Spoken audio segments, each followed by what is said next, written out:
systems for compliance. And yes, he is the resident exotic chicken expert.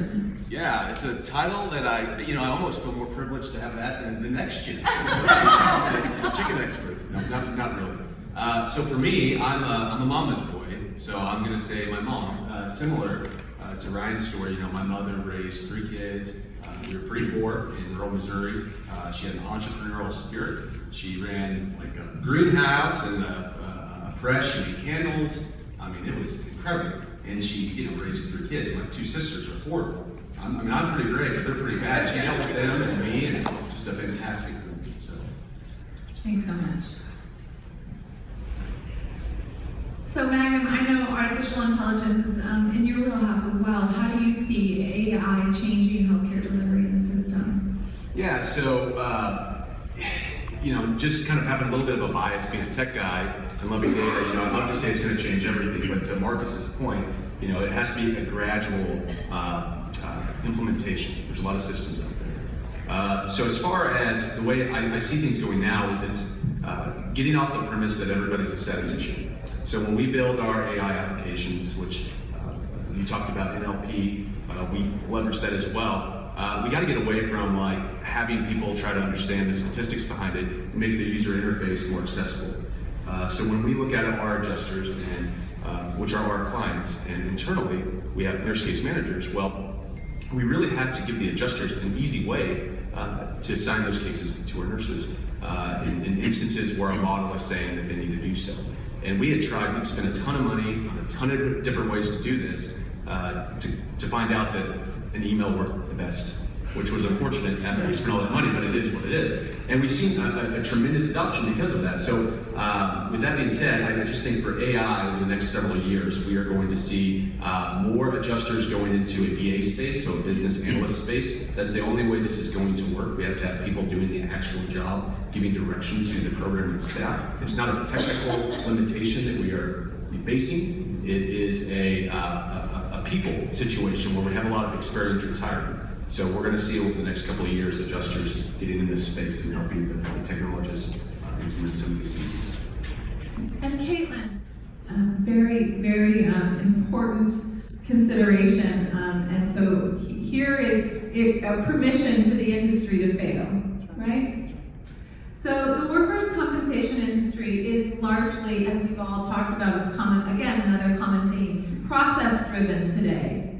And many of those processes involve collecting and reporting various data sets, lots and lots and lots of data.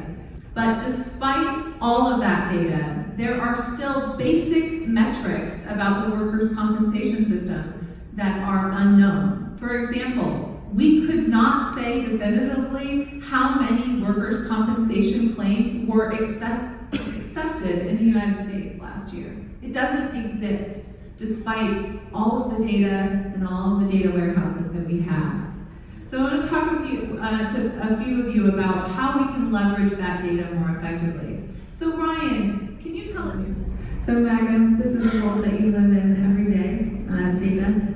You have a key phrase, making sure that you have persistence in your data relationships.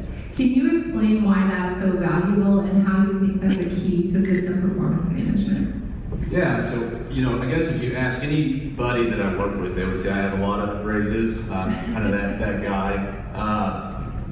But being persistent in data relationships is kind of multifaceted for me. First and foremost, it's, Brad actually hit the nail on the head. I feel like he stole some of my thunder with something he said just a second ago, but it's really questioning the data you have. There's a lot of noise, and whenever you have all this data, that it's almost like, where do you even begin when you're trying to figure out how to solve a solution?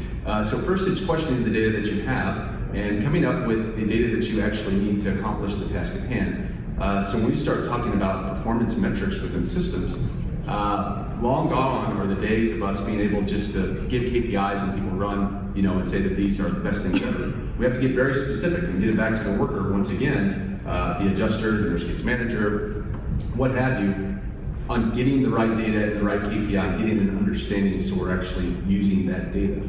And that has to start internally from a technical perspective, but that also has to be driven by the people doing the work once again. We can look at IT and say all of our keys look correct and all of our relationships and the cardinality is perfect, and we have no idea what you're really needing, us to do for you. We'll build you, a box whenever you needed, a circle. So you need to get in there as a team and collectively make a checklist on data coming in, making sure that it's valuable, making sure that you're actually using the data. And if you're a modeling organization, always going back to the drawing board with these categorical items you have coming in and addressing your models. You could hit a gold mine and they could just be dead in your warehouse all the time. The other part of the being persistent is for us, we're kind of the middleman on a lot of things. We do bill review, triage, and case management. I could build you a model right now to tell you what the claim cost could be, but it's not going to be accurate. It's not filled enough. I don't know how many lost days there were. I don't know if it was litigated. I don't know a lot of the pieces that would be important for actually telling you what this thing's going to cost. So the de-siloing, which I know that's a buzzword, and we all love saying it, but de-siloing, getting that stuff out of the silo and working together is really, I think, going to be the thing that drives true results here. And just collectively working together. We have a lot of technical expertise on the stage and at this conference. If it was just this set of people, we could do some really magical things.